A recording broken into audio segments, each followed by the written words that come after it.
That's good. That's working pretty good.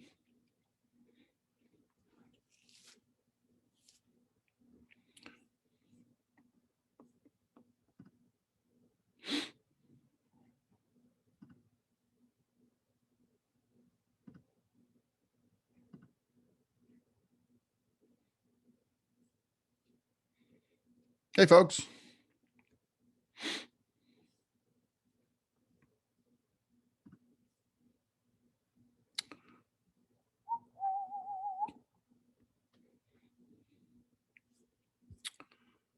Very good. Looks like there's 11 of us today. So that's good. Let's find our modules. There we go. Okay. All right. Well, it's 3:03. I guess we can start getting into this. How's everybody doing? You guys good? Everybody safe and healthy? No COVID, no nothing? Yeah, I'm good. How are you? Thankfully safe and healthy. Doing good. Doing good. I don't really have much to talk to you guys about today, really. This might be a short meeting. I do want to show you guys a couple of things, though, just to give you some stuff to think about. But how are you guys doing with the coursework and stuff? Any problems, issues, questions, confusion, anything like that? Yeah, I had a few questions. Yeah, go ahead. First, I was trying to access the Indie Film Hustle article, but when I click on the link, it doesn't work. Oh, really? Yeah, it takes me to, oops, that page can't be found. Are you talking about the, let's see here. The one 10 on, tips for networking? yes. Let me give that a try on my end and see what's going on. Maybe I need to revive that link a little bit. Oops, that page can't be found. Indie Film Hustle. That's great, guys. That's great. Sorry about that. Okay. Let's see here. What do we want to look for? That article was called 10 Tips for Networking. Let me see if it can be accessed. 10 tips for networking. Did you try their search box to see if you could get it? Yeah, I tried typing in the article itself in their thing, and it still wasn't showing up. Here's 10 tips to launch a film crowdfunding campaign, how to make money selling stock video. Jesus, who's this person? How to produce a portfolio, a profitable low budget feature film. I should share my screen. This woman's got an eye patch like a pirate. Let's see what we got going on here. This is their page. So, well, launch a crowdfunding campaign. That's not really networking and creating relationships in the film industry. Yeah, too bad. I don't know what they did with the article then. That's kind of strange. And they don't really have networking as part of their navigation either. So, let's see here. Production. How to produce and design a Ridley Scott film. That's handy. That's good information to know. Producing films in today's Hollywood. That's interesting. It's like the article's like completely off of their menu. Well, what can we do here? What I can have you guys do is go ahead and check out this other article then about crowdfunding, because that kind of falls in line with what we'll talk about, I think, next week anyway. And just do the same kind of analysis of the article and tell me if there's anything, useful in it. Sorry about the networking thing. That's a little bit of an issue. However, I did give you the link to Christopher Odom's YouTube account, and he has several videos on networking there. So if you want to use one of those videos in place of the Indie Film article, you're welcome to do that as well. Okay. Sure thing. Thank you. Okay. Yeah, I would suggest maybe probably doing the Chris Odom's articles. They're much more accessible. There's plenty of them on there to use. And he's also pretty articulate guy. So he's gonna, explain things pretty succinctly and give you some things to think about. So I would say check out Odom's stuff on YouTube, and then if you want, you can check out this one for next week as well. Anybody else having any issues with accessing any of the content, or have any questions about any of the assignments or anything? I did also have a question about the midterm stuff, The midterm, what, the group work? group assignment. Uh-huh. For the peer reviews, it says it's due the 13th of February, but the resume draft itself says it's not due till the 6th Of February? of March. Let me see what you're talking about here. Oh, sorry, that's a different assignment. So the resume draft says it's due March 6th, and the peer reviews for them are due March 13th. But then the resume peer review assignment says it's due February 13th. Interesting. There's another round of reviews. Are you sure you're not confusing the two? So there's a initial draft due, and then the following week there will be peer reviews of that draft, and then you have the opportunity to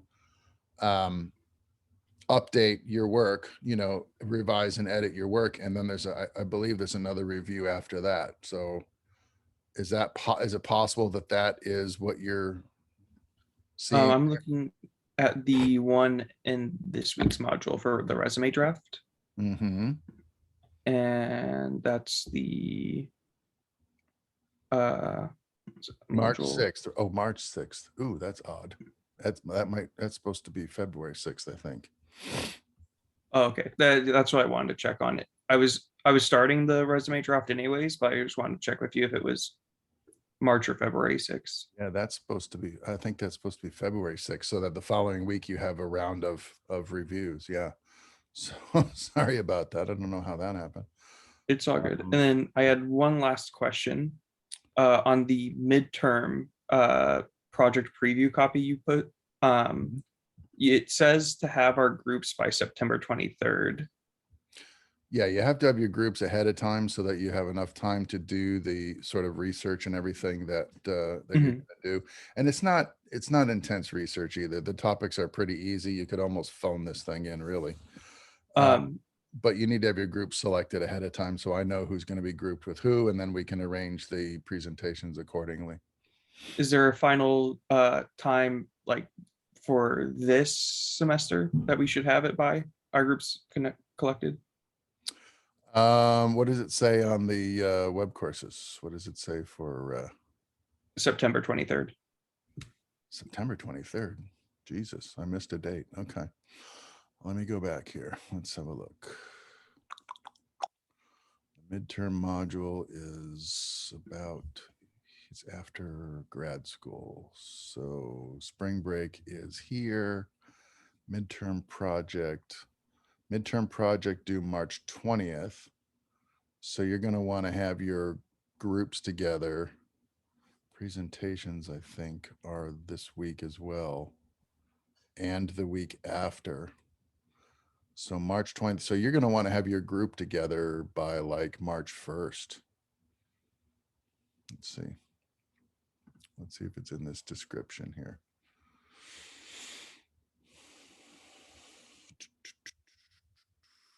Where did you see that date that said September?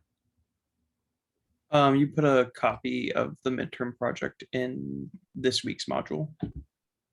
Oh, let me check that.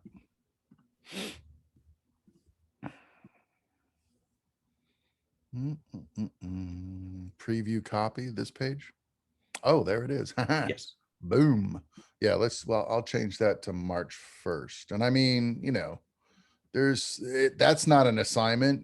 Having your group assembled by March 1st is not an assignment that's going to have a deadline or ramifications. It's a good idea to have it, you know, a couple of weeks early so that you guys can meet and compare notes and do some research and get your final packaging together and so forth. So you want to give yourself a good 3-week lead time. So let me change that to March 1st. Okay. Thank you. That's all my questions. Okay. Well, thanks for pointing that out, because it's there were a ton of dates in here that have to be conformed for each new semester. So it's inevitable that I'm going to miss 1 or 2 here and there. So okay, so now we're calling this March 1st for your groups, and then March 23rd for having your presentations completed and submitted. And then some folks will present, I guess, on that Zoom meeting that week, the week that it's due, and then the following week will be the remainder of those who need to present. And like the way I handled it last semester was, you know, the presentations are really just about, you know, somebody stepping up and showing me what the group has done. But I don't necessarily have to have everybody in the group present for the presentation. It's nice, you know, for the Q&A aspects from your peers, but you don't all have to be present if there are scheduling conflicts or something of that nature. But you do have to equally participate in the research and in the packaging of your presentation. So if people aren't going to be present for the presentations, you should let me know who and why and so forth. So at least I know not to expect you. Okay. But I'm not making it a thing where everybody in the group has to be there. It would be nice to have as many of you as possible. And usually what happens is each person presents. So the presentations are like a little sort of keynote presentation that's like on average about 6 pages long, right? And so if you have, say, 4 people in your group, you're going to have an intro page and then a summary page, a bibliography, and then each one of you would have a page representing what you were looking into. For instance, if you pick the film festivals, and you have 4 people in your group, you should have 4 film festivals that you're presenting in your presentation.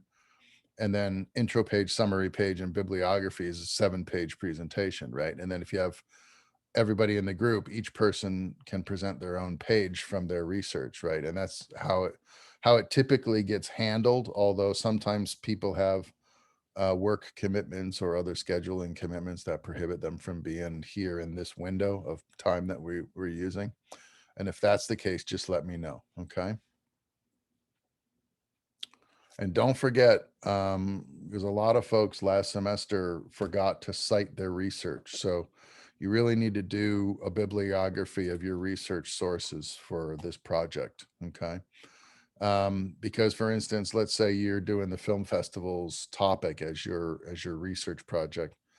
And if you've been to the Florida Film Festival a number of times, and if you've submitted a number of times, you might know enough about it to be able to sort of manufacture what looks like research on the Florida Film Festival. And really all it is completely from your recollection and from your own sort of anecdotal experience. And that doesn't constitute research. So be sure to include a bibliography slide in your presentations to let me know that there's actually some research that's being done. That gets overlooked a lot. But it's a simple project other than that. Okay. Does anybody, here's all your topics, by the way. So we've got indie groups, funding, residencies, MA programs, MFA programs, niche festivals, industry conventions, industry fellowships, international festivals, national festivals, regional festivals, pitch competitions, and screenplay competitions. So those are the topics that we're having you look into. Okay. Any other issues with that project? Any questions or thoughts on that? Here, I see another date I've got to change while we're here talking about it. Presentations will be March 23rd and the week after. So let's make that March 23rd. And March what, 30th? Does that sound right?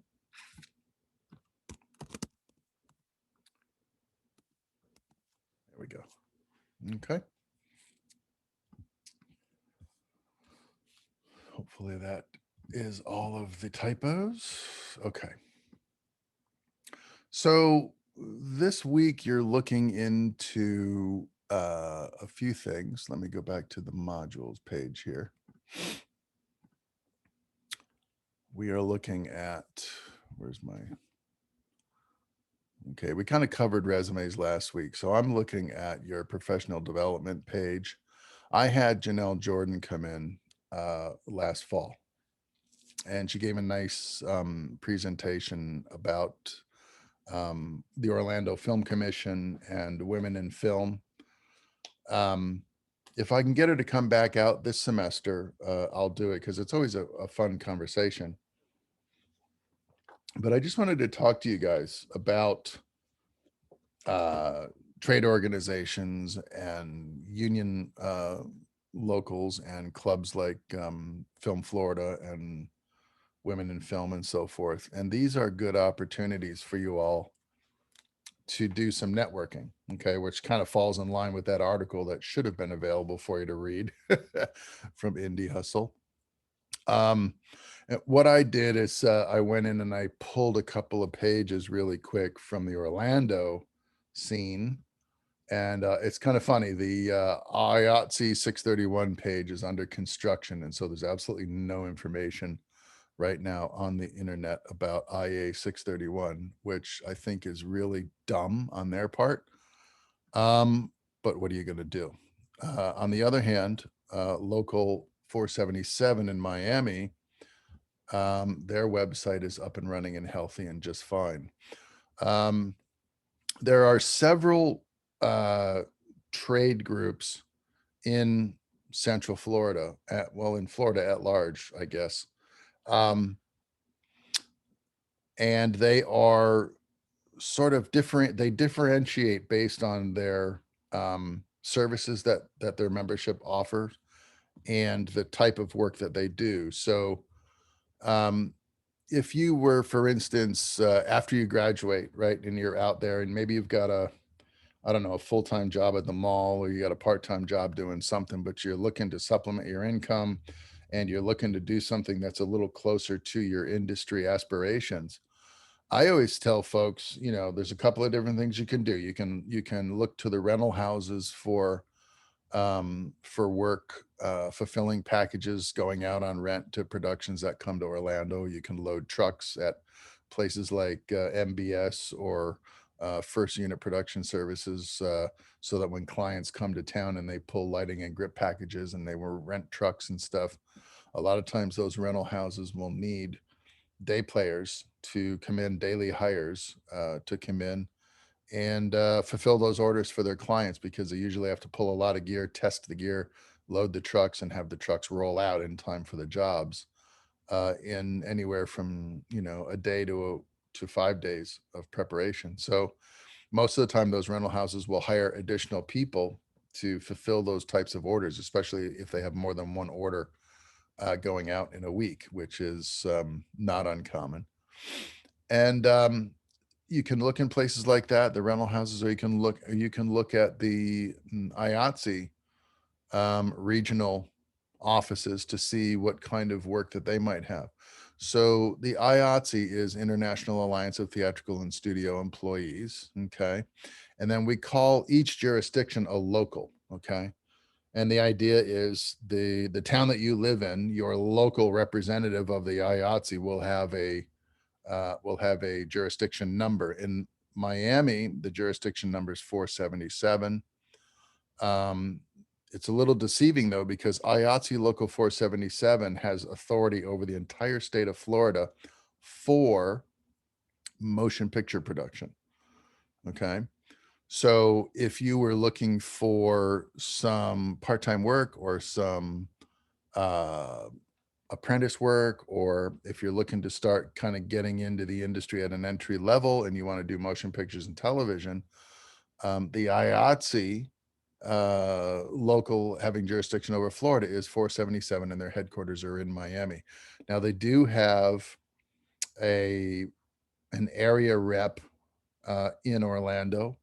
They usually call them a representative at large or an area rep. And then they'll, in each of the major cities in Florida, there'll be an area rep who is conducting business on behalf of 477 out of Miami. I think in Orlando, the area rep is Stuart Hall, who was a student at UCF as late as last year. And that individual is living and working, you know, in this city, in this jurisdiction, representing the IATSE 477, and is available to like answer questions and help you with applications for membership and so forth. So there are area reps for this particular local. And it's a good, it can help you get a jump start on your career. I joined IATSE 477 many years ago when I was just starting out. And for the years that I worked in Florida, once upon a time, they were very valuable to me in terms of helping me line up work and helping me get on jobs and stuff that were happening in and around Central Florida. So IATSE Local 477 is the motion picture local, and it represents lighting people, grip people, set construction, carpenters, painters, craft service people, medics, prop people, wardrobe, hair and makeup people, I think also are listed under the auspices of 477. Assistant directors are coming out of the DGA. So you won't find assistant director jobs, references, or contacts at 477. You're going to find what we call below the line labor related disciplines. So that's all of the ones that I just listed. I'm sorry. Lighting, grip, construction, painting, props, wardrobe, things like that. Okay. Teamsters have their own jurisdictional local in Florida. The Teamsters have their own local, but the Teamsters that do motion pictures, in other words, the transportation people, the drivers, they all work under the nationwide local 399 of the Brotherhood of Teamsters.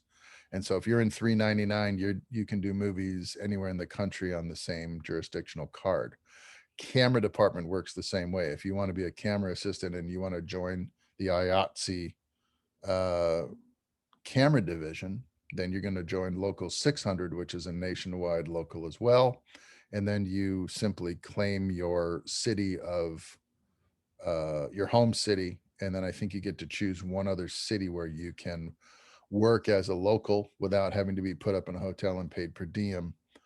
And so you pick a second city as your home jurisdiction under the 600 membership. Okay. And then you can work all over the country, but generally they want you, for instance, if you live in Orlando,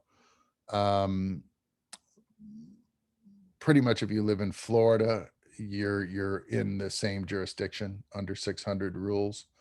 Although if you were to work in Miami, they might give you a per diem and a hotel room under the terms of the employment contract itself. But you would claim Orlando, say, as your base of operations, then you could also maybe pick a second city like Atlanta. So if you wanted to cruise up to Atlanta and do a commercial, or go up to Atlanta and work on a TV show, as your second city of home base, you could work there as a local, and it makes it a little bit more attractive to you as an employee than bringing out a camera assistant from Los Angeles, for instance, to work on a job in Atlanta. Okay. So that's kind of the complexities of the IATSE. We'll talk more about that later in the semester when I talk to you about guilds and labor unions. So 477, motion picture and television mixed local, it's called. Okay. The local area 631 membership is what we call stagehands. And stagehands, if I can show you another IEA, for instance, here are the stagehands in Nashville, Tennessee, Local 46, right?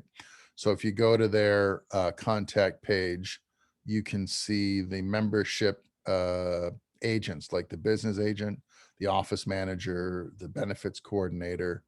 Their phone numbers and their email addresses are listed here. Their homepage is going to talk about the kind of work that they focus on at Local 46.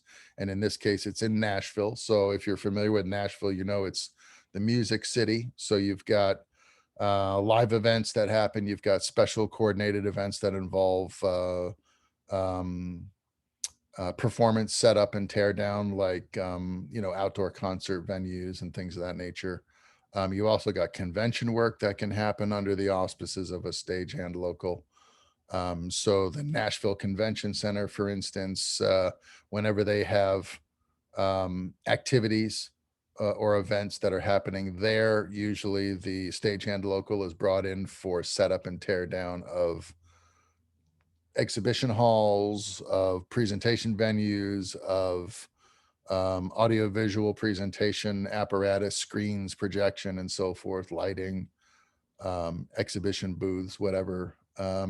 And also things like, for instance, in Nashville, they also have the Titans, and they have this Titan Stadium. So IA 446 might be called in to provide the labor for halftime shows, or for concession support, or any number of things that they might need at the football stadium. So a stagehand local has a lot of work that you can do that's still affiliated with the IATSE and loosely tied to things like motion picture work, but it's also got some other stuff that you can do as well to sort of fill out your employment calendar. So for instance, there's not a lot of film production that goes on in Nashville, Tennessee. When it does, they have a film production local called 492, which is the equivalent of our IATSE 477.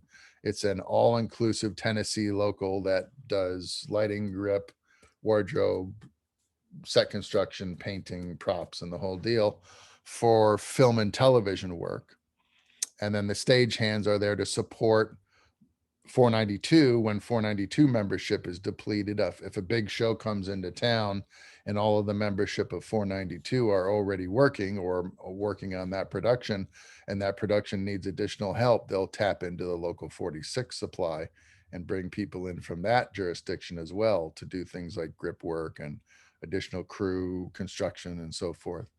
And these organizations are fairly accessible. I mean, even as a graduating film student, if you have enough production experience on your resume, even now, sometimes that's enough for places like 631 and 46. Because stagehand work, we used to call it, back in the day, we used to call it pipe and drape.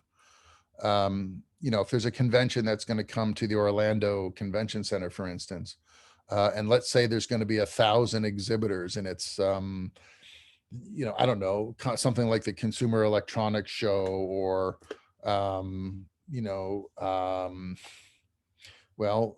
let's see, NAB used to come to Orlando years ago. Now it pretty much goes to Las Vegas every year exclusively. But once upon a time, National Association of Broadcasters used to bring their annual convention to Orlando about every other year.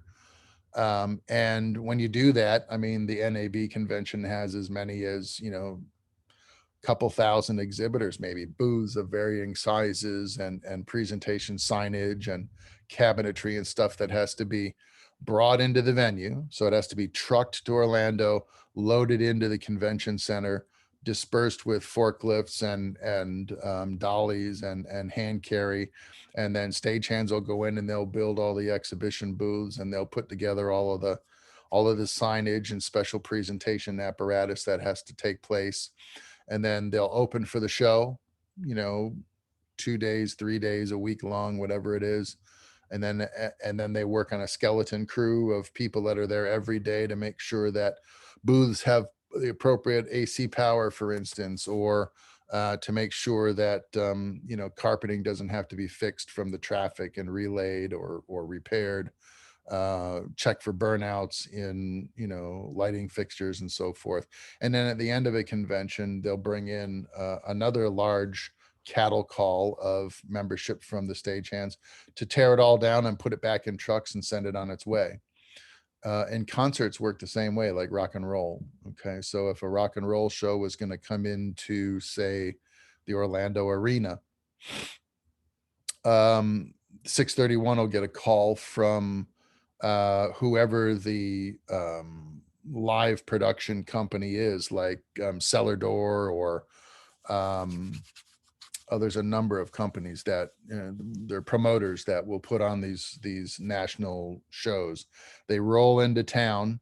They get in contact with the local stagehands and they say, look, we've got, let's say it's Celador and they're bringing Aerosmith to the Orlando Arena. They'll call up local 631 and they'll say, look, we're going to need stagehands. We're coming in with 15 tractor trailers and we're going to need stagehands to help us unload, build the light rig, build the concert stage, and do the lighting, do the sound, hang the speakers, do all of that business. And then a few people to work run of show. So maybe Aerosmith is going to do 3 shows in Orlando that week. So you'll have a run of show crew for 3 days. And then on the 3rd day, at the end of the show, they'll bring back the bulk of the stagehands to disassemble the whole thing, put it back, pack it back into the trucks and send it on the road to its next destination city. So there's that kind of work that can be done even in a place like Orlando, and there's quite a lot of it that goes on. The rates for stuff like that tend to be around, like, I want to say $21 an hour, maybe, for that kind of work. Could be as low as 17, I suppose, if you're new at it and you're designated as like an apprentice or as a new member of the local. You might get a reduced rate for a year or so. But then they tend to be competitive after that. And it can be a good way to earn a living. You get 4-hour work calls or 8-hour work calls for off production setup and teardown. And then if you work a show, like a rock and roll show, and let's say it's a 1-day in show and out in the same day, which can happen. Those tend to be longer days, 12, 15 hours. So there can be money to be made there. And there are some people that do this kind of work full time and it's the only real job that they have. So it is viable employment, and it is something that you can pursue right away out of college with your limited resume, such that they are, as long as you have proficiencies in things like, basic hand tool operation, or maybe you know how to drive a forklift for working summers at Rooms to Go or something, or maybe maybe you spend a summer painting houses or something and you got that on your resume. And of course there's painters in the IATSE that paint sets and paint backdrops and things. So that's all useful experience. Take your resume down to the stagehands in Orlando 631 and apply for membership. It's not that expensive to join. The rates are pretty decent. The work can be fairly regular if you want. And then 477 in Miami, again, is features and television. So you might need a little bit more robust resume to apply to 477. But if you gain membership there, of course, anytime a feature or a television show comes to Florida that needs to shoot, like for instance, last year, who was it? It was Leo DiCaprio's production company was doing some location work for a TV series that he was doing. It was a remake of The Right Stuff. And so it was a TV series that needed some location work to be done out at Cape Canaveral. So they came in for, I think, 2.5 or 3 weeks of shooting, and maybe a week of prep and a week of wrap. So it was a good, say, 5-week job for anybody with a 477 card that was around last year and needed a job. and so that's kind of the way, 477 works, very similar to the way 631 works. So a production company comes to town, the first thing they'll probably do is contact the Orlando film office, let's say, and say, look, we're bringing in a TV series, or we're bringing in a feature film. We anticipate working in your jurisdiction for, say, 6 weeks, 7 weeks. And we're going to need to hire daily hires and limited term contract hires for, the period that will be in your jurisdiction shooting. Give us a list of all of your painters, prop people, lighting people, grip people, and so forth.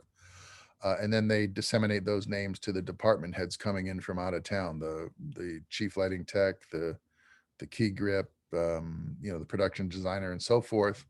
And local hires are wrangled from the local talent population to work on a show that comes in off the road from Los Angeles or Atlanta or New York, let's say. And so this is how you can be a local resident and yet get motion picture style work off of clients that are coming in from out of town that need, let's say they need to see Cocoa Beach, or they need to see Orlando as a backdrop for a show they're doing, or Cape Canaveral, super popular. There's a lot of times that productions need to shoot rocket ships and launch pads and things of that nature. And so they want to come out here and go to the Cape and gather all that content, for their project. And so if that's the case, you can be a local and live here and work here and not have to travel to Atlanta, let's say, or Austin or Los Angeles to work full time. And this is something that you might consider approaching sooner than later, so that you can build up a rapport and you can build up a network of people within the organization. You can you can develop your reputation, and it's a good place to cut your eye teeth, say, before you move to Atlanta. So let's say that you graduate from UCF and you want to work in the market in the larger sense, and so you think that it's at some point you're going to want to move to Atlanta, but you're not ready to do it right away after you graduate. You need a year or two to save some money and to pack your life up and figure out what you want to take with you when you move, and you need to do a little work in the interim while you're still here. Rather than taking a job at Starbucks, I would go down to 631 or talk to the area rep for 477 and see if you can get some of that kind of work to supplement your income. And it gives you practical job experience that contributes to your overall resume, your industry resume, and starts giving you that foundation of practical experience that you can build off of over time. So I'm a big advocate for this kind of thing.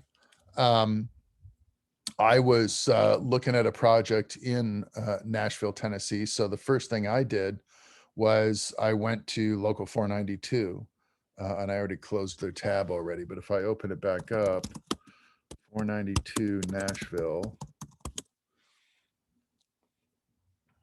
Oh, Iron Workers. No, that's not right.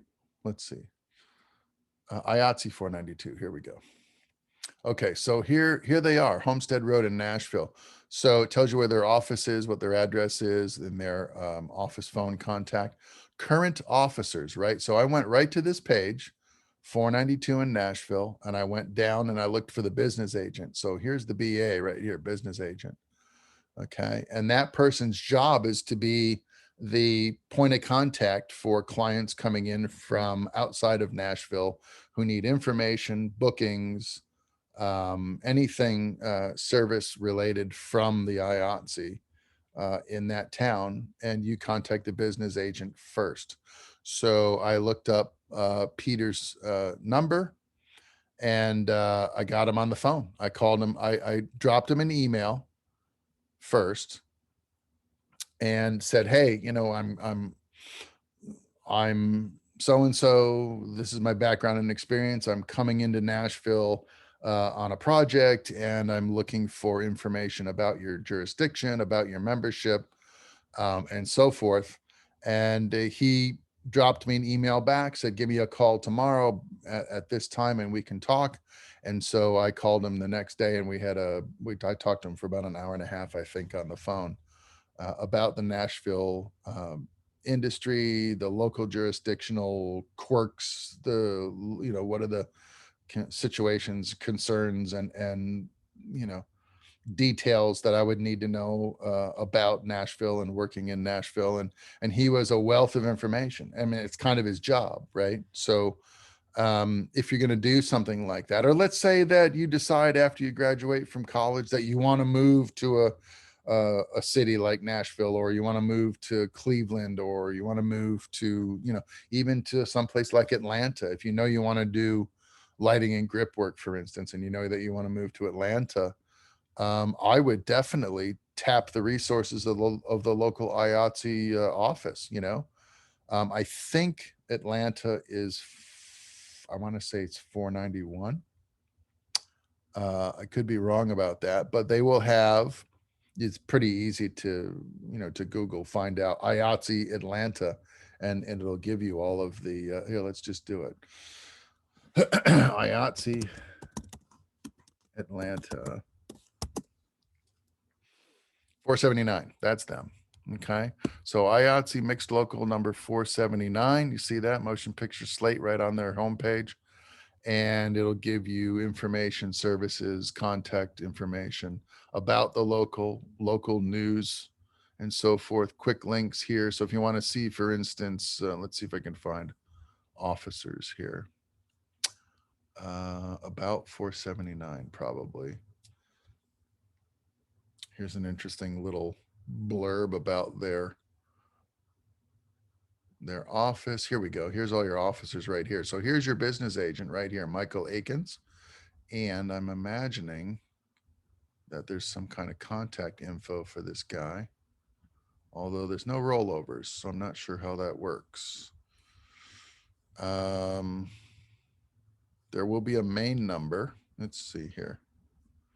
Contact us. So there's a main address and phone number here, office number. You call that and speak to the office manager or the secretary. They can put you in direct contact with the business agent, and you can talk to the business agent about membership or about permission to work in their jurisdiction temporarily on a permit roster situation. So here's your contacts, right? Here's your business agent's information. Here's his email. Here's his phone number and extension. And the business agent is usually your first point of contact. Okay. So this is you have access to this now. Okay. It's just a situation where this might be new to you because you've never had to sort of operate this way. But it's good to know, I think. Here's some field reps, for instance, and they're like deputies to the business agent. So like if the business agent isn't available or can't take your call or has a really busy schedule, they might refer you to one of their field agents. And that individual will reach out and get in touch with you and answer all of your questions about what goes on in Atlanta and what their jurisdictional requirements are, what their membership requirements are, and so forth. So this is how you can start exposing yourself to the industry and getting involved without a lot of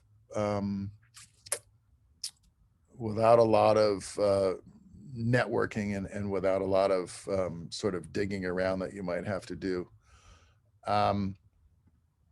I was a member of several labor unions over the course of my career. At one point in time, right out of college, when I dropped out of college the first time, I should say, I actually worked with 631 for a short period of time until I was able to gain access to 477. So, it can be a nice springboard for you if you're just looking to jumpstart your freelance career outside of college. Start with the stagehand local, do some of that work, meet some people. What you might find is, since the IATSE 477, for instance, represents the whole state of Florida, and it's motion pictures and television, what you'll find sometimes is, especially in a place like Florida where production doesn't happen all the time, it's not a daily affair, 365 days of the year. So there'll be seasonal employment where the motion picture people know springtime, you can pretty much count on a production coming down from somewhere to do some pickup work or do some supplementary photography or something, at least for a few weeks. You can count on commercials coming down in the summertime. You might be able to pick up some work on a feature that comes in the fall, or a TV series that shoots in the fall and comes here for regular filming. But then in the in-between times, since folks need a paycheck, every week, what you may find is some of the members of the Motion Picture Local 477 are also members of Local 631. And so if there's not a movie or a TV show in town that is hiring, the 477 members would then roll over to the 631 hiring hall and work out of the stagehand local, just to keep a paycheck coming in, to keep the family fed. So if you happen to start your experience working with 631, you may still have access to and be able to meet the people that are working in the motion picture local as well. So it's a good networking opportunity in that respect, even if you're in the stagehand local, because the two groups of people do intermingle quite frequently. So it's a good networking opportunity as well. And so every major city that has, something that's film worthy is probably going to have a motion picture local and a stagehand local. So up there in Nashville, for instance, they have their motion picture local, 492, and then they have their stagehand local, which is 46, which is over here. Or I guess I buried that tab already. Now here it is. Okay, so there's two locals in Nashville as well, stagehands and motion pictures. So, and Austin, Texas is the same way. Atlanta is the same way. Miami has a stagehand local. I think it's 86 or 89. And I think there's another stagehand local here in Orlando that's starting up. I think it's 29. You can check me on that. So every sort of production city is going to have stagehands and motion picture IATSE representatives in the area. So I think this is a good way to start your career. I think it's a good way to conduct your career the whole way. Initially, when I started working in the industry, I worked exclusively on non-union projects because I didn't have access to the IA and I didn't have a strong enough resume to apply. But what happened was I found myself employed on a non-union movie that in the course of pre-production and basically in the first week of shooting, the production company arrived at a negotiation agreement with the IATSE, and they signed a contract, which meant that anybody who was already hired onto that job was sort of grandfathered into an opportunity to apply directly to the local for membership by virtue of being employed on that movie that had just contracted with the IA. So I got my second union card, 477, by being on that motion picture when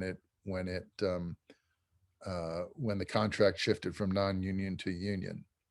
And that was how I got into 477. So I didn't have to go through the direct application process. I was what they called a pledge at that time. So the local business agent visited the set of the movie that I was on, talked to the crew, the department heads, talked to the production manager, spoke with the producers, had a contract negotiation with the production people, reached an agreement, and then basically handed out pledge cards to everybody on the crew of that movie.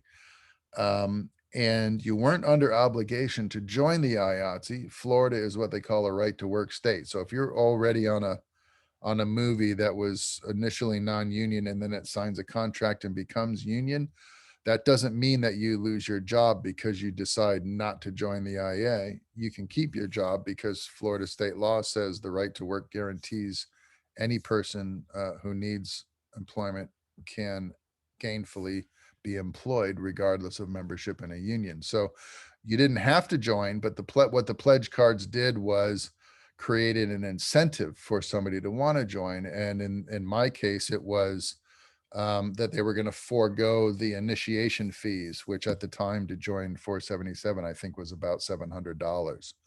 So if you were already employed on that movie and you didn't have a 477 card at that point, if you accepted and signed the pledge card saying that you would join 477, they would waive the initiation fee of $700.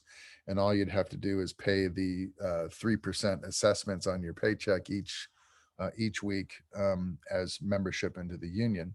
And those assessments contribute towards your pension, health, and welfare benefits and things that you receive as a member of the IA. So it was a good deal. That's how I got in 477 many, many years ago.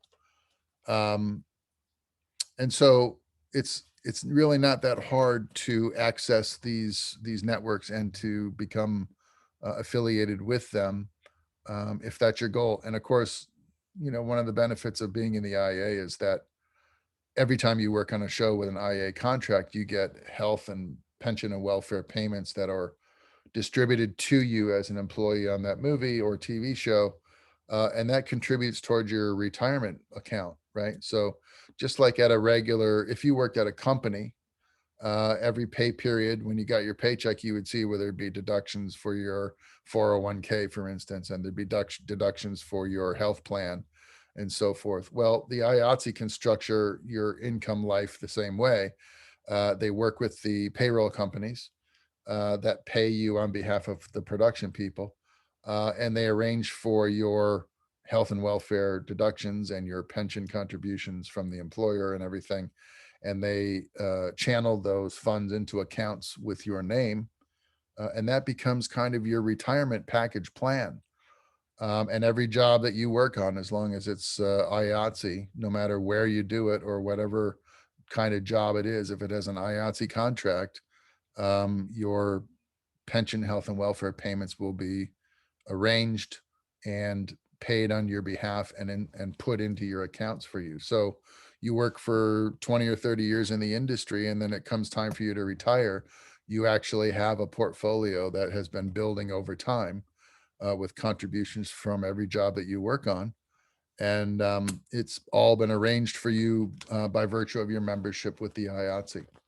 So it turns the notion of freelance work in the industry into more of a real job in a way, by providing those types of benefits to you where you might not ordinarily have that kind of benefit structure unless you're super organized and proactive on your own and you have your own independent 401k and your own independent health plan, say through Obamacare or something. And you're doing all that by yourself on your own, right? But one of the virtues of being a part of something like the IATSE is if you go for, you know, a health plan package, for instance, off of the National Exchange, the, you know, Affordable Care Act, they base your rates on your income and your age and your health status and all of that. And you apply as an individual and you get a quoted price, what it's going to cost you for that kind of coverage, right? When you're a member of the IATSE, you're now part of a group package. So if there's, let's say there's 2,000 active members in 477, the rates for your health coverage and things will be based on 2,000 people joining as a group and not an individual. So a lot of times your rates are significantly lower and better, maybe more flexible, maybe have more added benefits in the package itself that are better conditions than you would be able to get applying as an individual. So there's lots of advantages to this. And also your rates and your contract, your working conditions are always negotiated for you on your behalf by the business agent and the person that's conducting um, the negotiations with the production company on behalf of the union. So there's a lot of strength. It's the strength of a group of people that has more power than any one individual has for negotiation. If you go into a non-union production office for a movie that wants to shoot in Orlando, let's say, and they're going to come to Orlando and they're going to shoot for 7 weeks, and it's non-union, no IA contract, and you go into the production manager's office as an individual looking for a job, let's say as a camera assistant, you're negotiating alone on your behalf. So if you don't have any negotiating prowess, if you don't have a resume that speaks for itself, and you have to go in and you have to assert your value and your um, added benefits to being hired with this production manager, if you don't have any push pull that you can apply to this situation, he might say to you, or she might say to you, look, I'm only going to pay you X amount of dollars a day to do this job. And if you can't convince them that you're worth any more than that, then you may find yourself at a disadvantage in terms of your earning potential as an individual. On the other hand, if the production company came in and they agreed to a contract with the IATSE for those 7 weeks of shooting, immediately the IATSE is going to send them over a rate sheet for everybody. And that rate sheet might say a camera assistant is worth $250 or $300 a day. And you don't have to go in and argue that point with the production manager. It'll be built into the contract that that production company signs with the IA the minute they come to Orlando and decide they want to shoot here with a union contract. And you don't have to negotiate. You walk in, as long as you can get hired on that job, you're going to get whatever the IA says you're worth, which will be significantly more than, in most cases, than what you can negotiate on your own. So there's a lot of value to this that extends down the road. It's not just a good way for you to gain entry level position into the industry. It's a benefit and a relationship that can carry forward with you as far as you want to go. I mean, when I moved to California from the East Coast, I dropped my 477 card and I joined local 728 out of LA, and basically went through the whole process again, just working and affiliated with the authority having jurisdiction over Los Angeles, which in Los Angeles, if you're a lighting person, you go to 728 and that's all they do. They only represent lighting people. If you're a grip, you go to local 80 and they only represent grip people or craft service people. And if you're wardrobe, you go to wardrobes local in LA. You go to props local in LA. You go to hair and makeup's local in LA. Each discipline has its own IA authority with its own designation number, because it's a much, much bigger market and much, much more complex in terms of membership and contracts and all of that. So it's a little bit bigger deal when you go to Los Angeles than if you were to go, say, to Atlanta. In Atlanta, their IATSE is camera, assistant directors, teamsters, and then the mixed local, which is everybody else. In Los Angeles, I think there's something like 17 different disciplines that are represented, each by their own IATSE designation. So it's a little bit bigger and more complex market. Even New York works the same way as like Atlanta does. Local 52 covers everybody but directors and camera people and editors. And then if you're in any one of those disciplines outside of basic labor, there's a designation for you to work in New York. So pretty much LA is unique in the fact that it has more layers to the complexity of the union membership. Otherwise, pretty much all the other major production cities in the country work basically the same way. But I wanted you guys to know about this and start thinking about it now. It occurred to me while I was on the phone with Peter the other day from Nashville, and I thought, this is a good conversation I should have with you guys sooner than later. I think last semester in the fall, I think I saved this conversation towards the end of the course, and I'm giving you kind of a taster of the conversation now. to get you thinking about it sooner than the last week or two before you before you leave class and then graduate, right? This give you a little time to think about stuff like this. So my question to you is, have any of you looked into this kind of option yet? Is this something that has been on your radar, or are you hearing this kind of thing for the first time? I was Anyone? in cinematography too, so I had heard about it. Oh, okay, good. Especially from the end of that class. Yeah, I mean, I give it to my cinematography students at least once a semester, so that's a good thing. So, did you approach the local about camera work, or what's your thing? No, I'm more into editing, so I'm not sure how, since it's not production, I'd need to find a different union than the IATSE specifically. But it was still interesting to learn about and how it works. I think editors are 79, I think, and that might be a nationwide local as well. You'd have to check me on that. Let's see what the search engine says about that. If we go to let's see here. Whoops. Let's get that out of the way.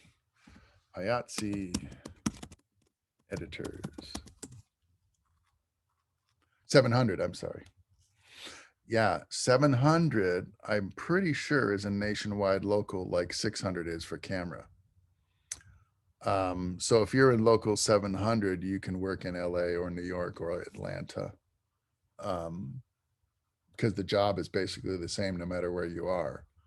And so there's no, you know, there's a wisdom that says it's possible that, for instance, lighting and grip guys in Orlando don't know as much or don't have as much experience as lighting and grip guys from Los Angeles. And so there might be a little bit of inherent bias in that respect. And that couldn't be entirely true based on the kind of work that comes to Central Florida, the kinds of movies that you're capable of getting employed on with your local resume and so forth. But if you're an editor for motion pictures and television, chances are you're doing the same work, whether you live in Atlanta or Los Angeles or New York or Miami. And so it's all one jurisdiction nationwide. It means that it's a little harder to maybe gain membership. You'll have to have a pretty strong resume when you apply. But once you gain membership, there would be no limitation to where you could go and work. So a lot of times a motion picture, if it wants to shoot on location, let's say it's coming out of Los Angeles, but it wants to shoot on location, I don't know, in Nebraska, they might set up a local editing office in Nebraska to handle the work coming from the set on a daily basis. And then there might be a master editor, conformist and colorist and everything that are working back in Los Angeles doing, the hardcore work. But there might be a team of editors working locally that, if you're shooting film, for instance, they have to sync all the rushes for the cutters. So you'll have assistant editors that are doing nothing but syncing audio with picture, so that the cutters can then just go right to work without having to sync up the rushes.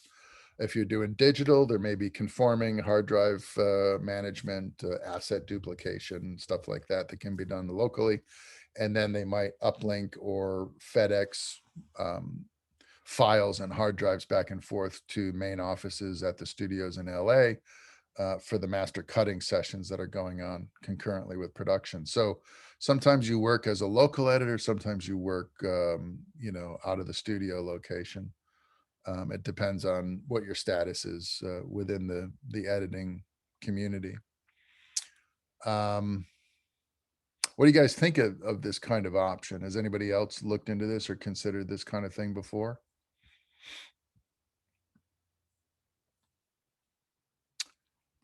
I haven't considered it before. I think it would be another thing for me to consider in the future, but I'm still trying to figure out what that is for me.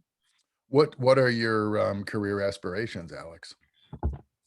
I'm currently stuck in like a writer mindset. Like I really want to write, but Okay. I'm not sure where to go off with that. Okay. Writers aren't members of the IATSE. IATSE is considered a labor union, right? So if you're going to be a writer, you will be a guild member, and the guild is Writers Guild of America, which has a different tone to it and a different way of gaining membership. And it's also fairly accessible. I mean, if you write a script, for instance, whether you're a member of the Writers Guild or not, you can use the Writers Guild resources to register your script idea to sort of protect your copyrights for things like pitch sessions and presentations and for shopping your work around. And then if that script gets picked up by a studio, for instance, the WGA might offer you an opportunity to join the membership. And when you do, they can negotiate rates for you, and they can, especially if you get hired onto a movie to do rewrites of your own material, they'll negotiate your contract for you and get you paid really well and so forth, and handle your pension and welfare benefits and so forth. So it's going to work the same way. It's just kind of a little bit different structure in terms of the organization that would represent you, Writers Guild versus IATSE. So that would be probably the place you'd want to start. So if you're living in Orlando, you would look at WGA East.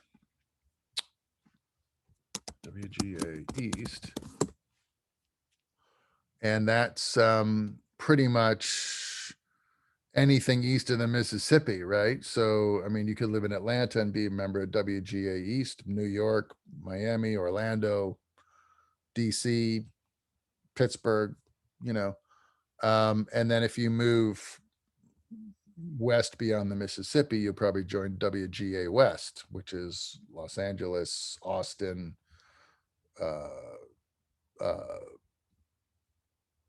New Mexico, Albuquerque, Seattle, Chicago, right?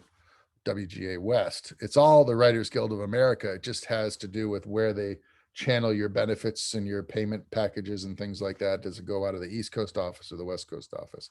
But it's all WGA. So this is where I think you might want to start looking if you want to be involved in the trade unions. So, and if I were to say like how you moved over to the West Coast and you swapped your IATSE, would have to do the same, start over with WGA West? That's a good question. Not necessarily. What they might do is just partition your benefits east and west. Like let's say you joined WGA East and you worked out of Atlanta as a guild writer for 15 years and then decided, hey, I'm going to move to LA because that's where it's at. And you move to LA, you're still in the WGA. But when you start working for West Coast employers, like any of the studios or anything of that nature, they might create a West Coast account for you and channel all of your West Coast income benefits into a West Coast account, and then maybe merge them when you retire. I'm not sure the particulars. You'd have to ask them specifically. That's how my card worked. When I went from the East Coast to the West Coast, I still had an East Coast account, which had my East Coast 401k in it. It had my East Coast health and welfare package in it. My healthcare coverage was accrued with benefit hours that I got every time I worked a job. I got X number of benefit hours or days. And I worked off of that account for the first about 2.5, 3 years that I lived in Los Angeles. I was still drawing health benefits off my East Coast accrued hourly allotment. And then my West Coast health and welfare benefits kicked in for me in LA. So in my case, it was partitioned off East and West Coast, and the accounts didn't merge. So, you know, you have to talk to them and find out what their particular way of handling that kind of business is. And that comes with your meetings about membership and stuff when you talk to the agents.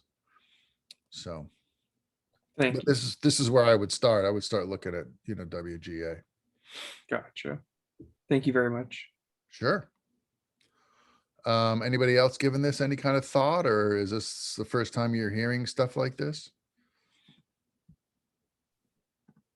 Yeah, it's my first time hearing about all this. It's pretty interesting. Like I knew this stuff existed, but I never, knew the details and intricacies about each one. So now I'll have to do a lot of research about this. Yeah, each discipline's going to kind of have its own representational base, right? So let's say you want to be a director. Here's DGA. Whoops. Actually, I could just go to DGA. It's everybody knows what that is. DGA homepage. DGA is Directors Guild of America, and it's a national guild. So whether you live and work in Atlanta or New York or Chicago or Los Angeles, Albuquerque, Miami, if you're in the DGA, you're in the same DGA that the guys are out in Los Angeles. There is a difference for assistant directors, the way their membership is structured. For instance, you have assistant directors that work on motion pictures and television, and they have a feature designation. And then you have assistant directors that do commercials and industrials, and they have a commercial designation. You have DGA trainees, who are people who are inducted into the DGA as an apprentice and are put on different types of jobs by the DGA so that you can learn and develop your initial resume, and then you join as something when you've completed your apprentice period, which is usually, I think it's 2 years. At the end of those 2 years, you'll have a sort of a mixed collection of experience: TV shows, feature films, commercials, whatnot, music videos. And then you join based on where your interests lie, you know, and you join as a entry level second assistant director. They call them a second assistant director. And then you work your way up through the DGA ranks that way: second to key second to first AD. First assistant directors can eventually at some point transition into director. They can also transition into production manager, which is also a DGA position. And oddly enough, location manager is also a DGA position. So you can move up from second AD to first AD, location manager, unit production manager, or director within the structure of the guild. So directors go here. So writers go to the Writers Guild, directors go to the Directors Guild. Camera assistants go to the IATSE nationwide 600. Cinematographers, on the other hand, become members of the ASC, which is the American Society of Cinematographers. I think somehow I got took me to a weird spot. That's strange. Let's do this.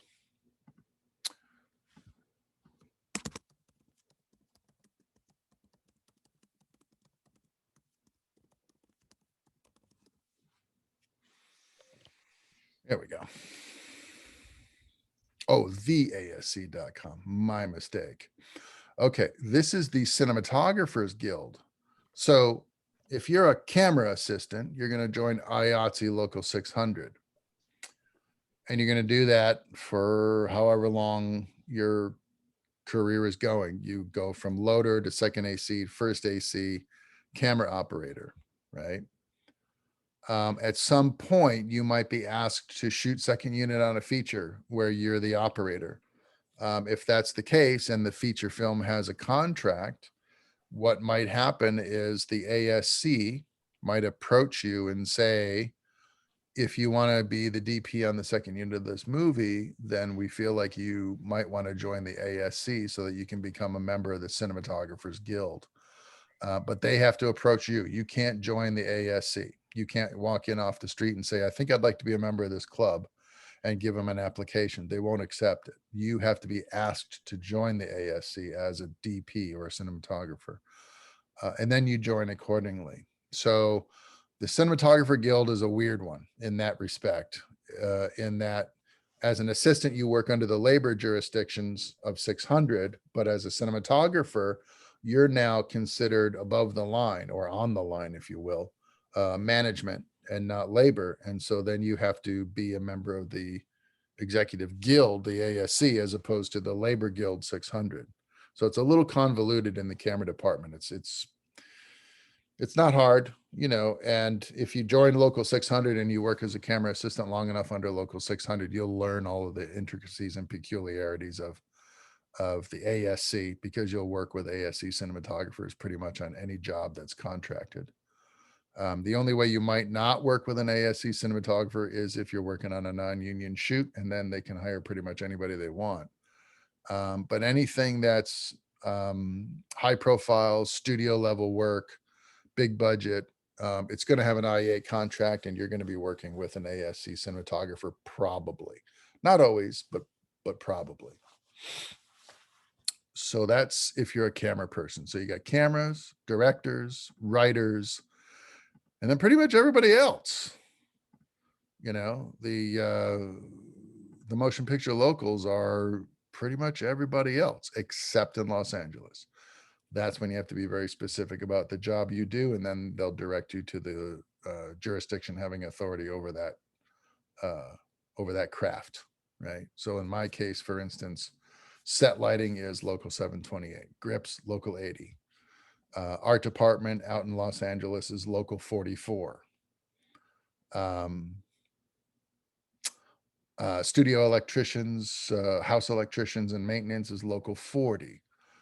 There's lots of different disciplines out there depending on what job you're performing for them. So a little bit of research is probably going to be warranted if you're thinking about going in this direction.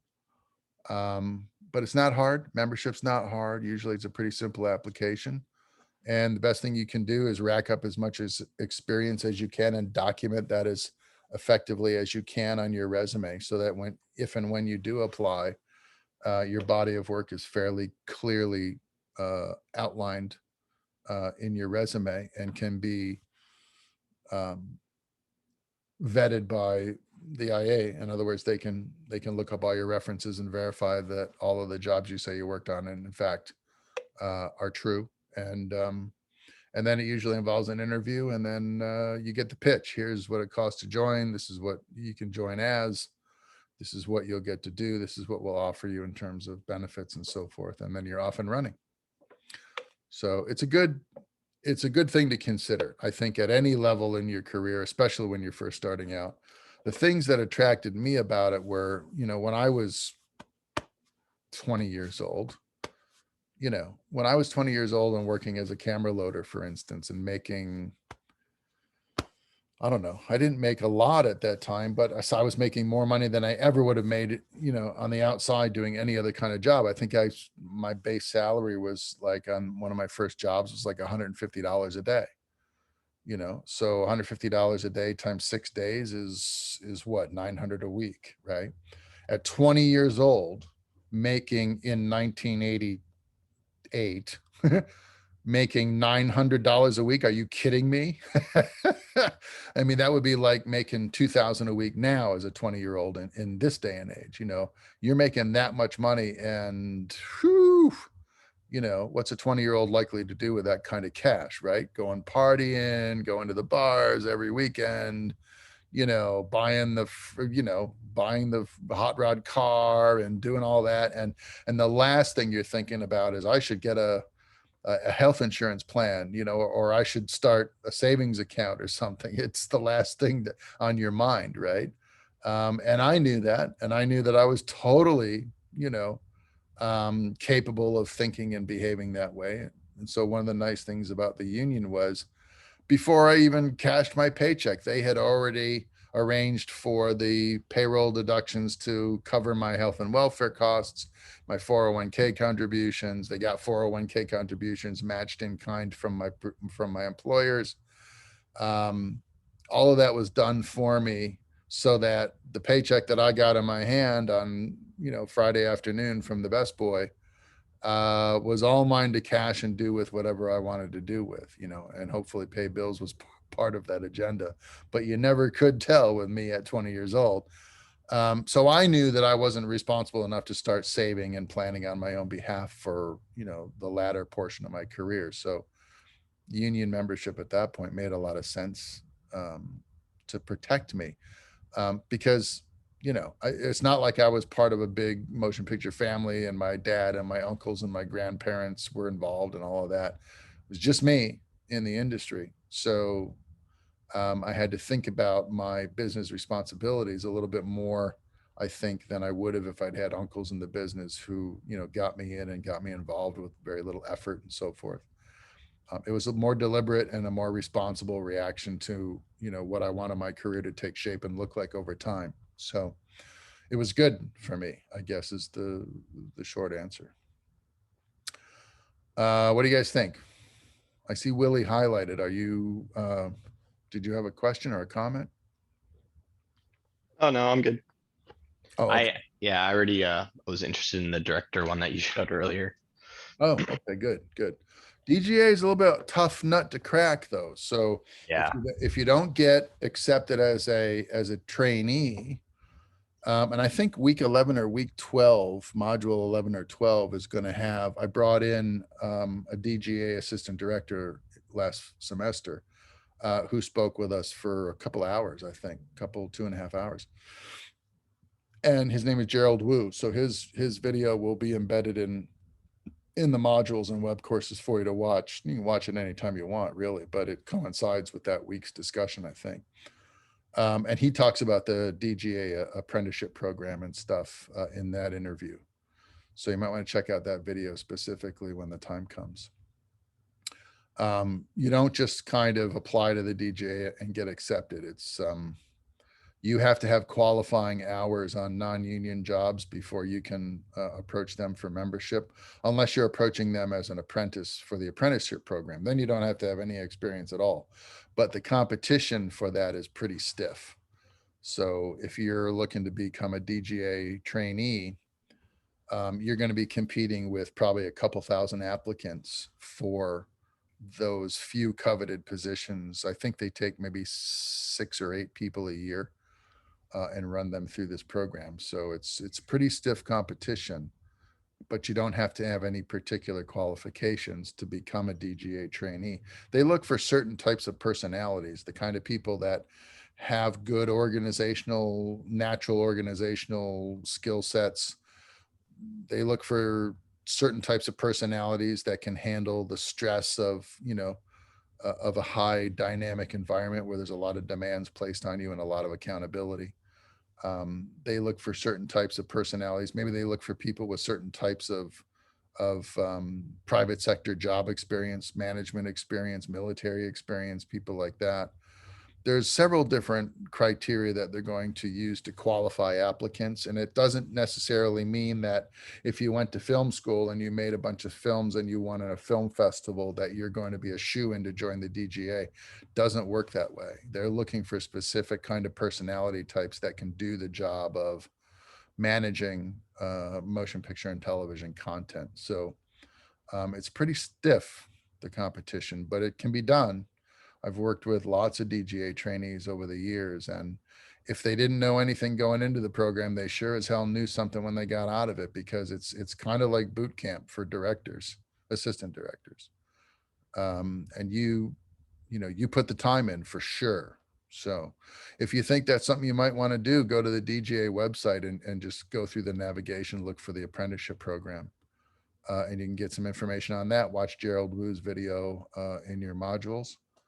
And if you have any questions outside of that research, let me know and I'll see if I can help you with it. Awesome. Thank you. You bet.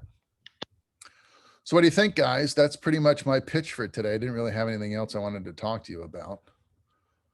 But since we're going to get into sort of networking and things like that in the next week or two, I figured it was appropriate to sort of broach this conversation a little early. Any thoughts or questions on this topic? I have a Uh, question about the WGA. Mhm. Oh, sorry. Um, so if we obviously we're on the East Coast right now, but if we anticipate eventually going to the West Coast, do you think it's better to wait and just try to apply for the West Coast or start off here if we can? I would say it becomes an appropriate conversation when you have an asset that you're going to sell. So unless you have a script that is in contract negotiation, there probably wouldn't be much reason for you to join the WGA. Although you can register that script with the WGA. For instance, let me see if I can find it here. Let's do this. Let's search for registry.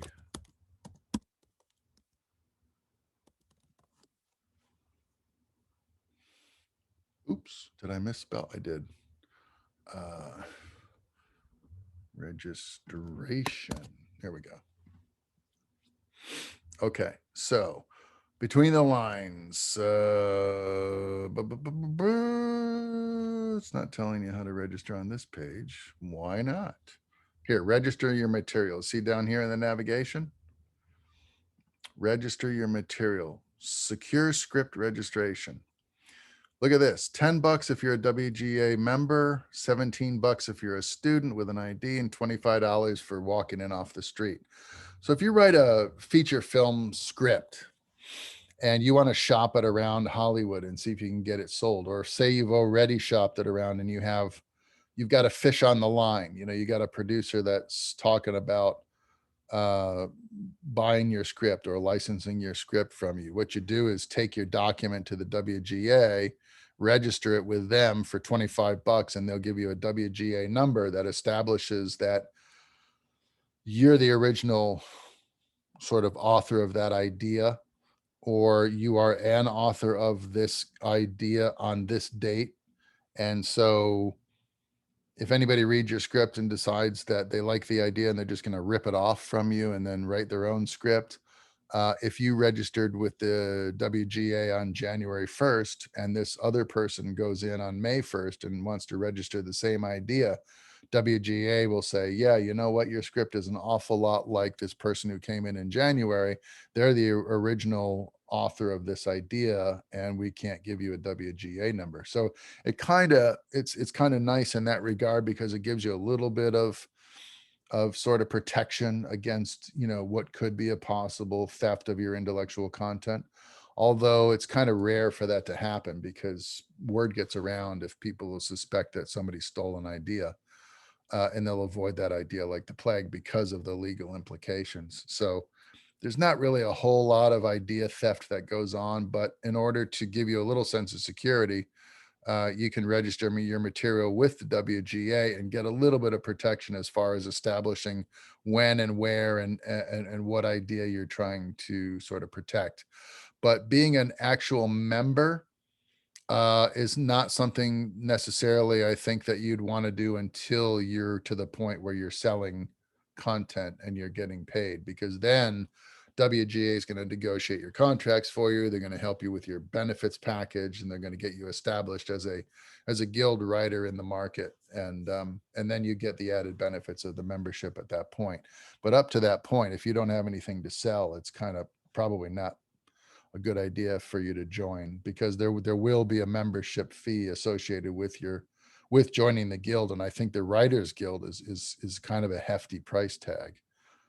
It's many thousands of dollars to join. So you're not going to do that on a whim, right? But if they want 17 grand for you to join the WGA as a full member, as a screenwriter, well, if you just walked out of a contract negotiation with Universal for $1.2 million for your script idea, 17 grand is no big deal, right? But if you're Joe Blow off the street and you haven't been working in a while, you're not going to pay 17 grand to join the union if you got nothing to sell. Okay, so in the case of a writer, the membership timing has a lot to do with where you're at in terms of your personal body of work. Okay, does that make sense? Yes, thank you. Okay, sure. All right, well, like I said, that's kind of all I have for you folks. So anybody else have any thoughts or questions on this, this stuff? Yes, no, maybe? Well, if everybody is kind of satisfied with the discussion, do I have a motion to adjourn the meeting for this afternoon? Sorry, I have a question on one of the assignments, but not on the topic of the unions. Aha, go ahead. What's your question? I was just wanted to clarify the due dates on the resume draft assignment that's coming up, because I saw dates for March 16th and 13th, but I thought it was like supposed to be due in February. Let's have a look. Let's see, where am I at here? I'm going to find your, whoops, modules page here. Stop it. All right, go down there. All right, resume draft. Let's find it. I think it's up here, right? So February 6th, resume draft. Initial draft is due and peer reviews the week after on the 13th. So it's due in 5 days, your first draft. Okay. So March, I'm wondering where you got the idea of March from, unless it's the second round of reviews. Let's see here. There's another. When I clicked on the draft assignment, I think Up it's here? is it there that it has two parts, one due March 6th and one March 13th. Yeah, Yeah. there's some rewrites. Oh, there we go. Peer reviews for the rewrites, March 13th. Resume draft rewrites, March 6th. This is the second round of stuff. So your first draft Okay. is this month. And then there's a second round or a second draft that you can do with another round of feedback. Okay. Okay. Thank you. Yeah, no worries. Anybody else? No? Shall we then adjourn for the afternoon? Everybody got their questions answered and so forth? Yeah, thank you. Do I have a second on the motion to adjourn? Second. You can't be the first and the second, so I need a different person. I think Did I get two different people? I can't tell. All I have are a I bunch thought of that was the names. second. I'm Okay. the second. The Excellent. third. Very good. All right. We have three. Excellent. I ask you guys that because that's how union meetings are structured. We open the course of business and we close the course of business on motions to open and motions to adjourn. Okay. So that's the reason why I ask you that at the end of every Zoom session. Okay. So you kind of at least get a feel for how this type of thing is conducted on a professional level. Okay. So I have three motions now to adjourn. So I'm going to call it a day. And thank you so much for your time and attention. And I will see you all next week at this same time. If you have any questions or anything, if you need something answered, reach out to me in the emails, obviously. Otherwise, I appreciate your attention and your questions. And I bid you a fine afternoon. Thank you. Bye. Thanks, everybody. Thank you. Thank you.